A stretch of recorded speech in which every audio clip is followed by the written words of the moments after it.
Hello guys, તો જય શ્રી કૃષ્ણ બધાને। તો આજે તો આપણે મમ્મીના ઘરે માણાવદર પહોંચી ગયા હતા અને એમાં જ મારા પપ્પા સરસ મજાના અહીંયા સમોસા લઈ આવ્યા છે, બાટવાના સિંધીના સમોસા। તો આપણે કરવા બેસી ગયા નાસ્તો। સમોસાની સાથે સાથે મિની કારેલા પણ લઈ આવ્યા હતા। તો આજે આપણે હવે મિની કારેલાનું શાક બનાવવાનું છે। તો સૌથી પહેલાં તો અહીંયા મારા પપ્પા કારેલાને છોલીને તેમાંથી બધા બી બહાર કાઢીને તેમાં નમક ચડાવીને થોડી વાર માટે આપણે મૂકી દઈશું અને ત્યારબાદ હવે આપણે એક લસણની પેસ્ટ તૈયાર કરવાની છે। તેમાં આપણે લસણ, જીરું, નમક અને લાલ મરચું પાવડર નાખીને ખાંડી લીધેલી હતી અને ઉપરથી નાખી દઈશું ધાણા જીરું પાવડર, હળદર, હિંગ, ખાંડ અને લીલી કોથમીર અને અડધી ચમચી જેટલો શેકેલો ચણાનો લોટ છે અને 2 થી 3 ચમચી જેટલું તેલ એડ કરીને આ બધો જ મસાલો આપણે મિક્સ કરી દઈશું અને હવે કારેલાને બરાબર ધોઈને તેમાં આપણે બધો જ મસાલો આપણે ભરી દઈશું અને સાથે બટાકામાં પણ આવી જ રીતે આપણે વચ્ચે કાપા પાડીને મસાલો ભરી દઈશું। અને આ શાક અમારા ભાઈ બહેનનું તો ફેવરિટ છે જ। અમે જ્યારે પણ માણાવદર આવીએ ને ત્યારે આ ભરેલા કારેલાનું શાક તો અમારા ઘરે બને જ છે। તો સરસ મજાનું હવે અહીંયા આપણે તેલ મૂકી દીધું છે અને તેલમાં આપણે રાઈ, જીરું, હિંગનો વઘાર કરીને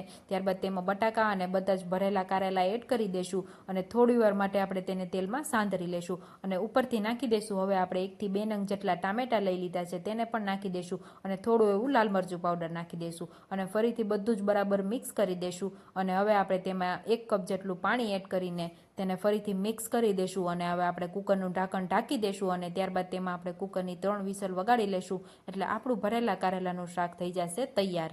તો જો સરસ મજાનું અહીંયા શાક થઈ ગયું છે તૈયાર। તો હવે લીલી કોથમીર એડ કરી દીધી છે અને હવે આપણે ભગવાનની થાળી પહેલાં તૈયાર કરી લઈએ અને સાથે સાથે અહીંયા કેરીનો રસ પણ છે।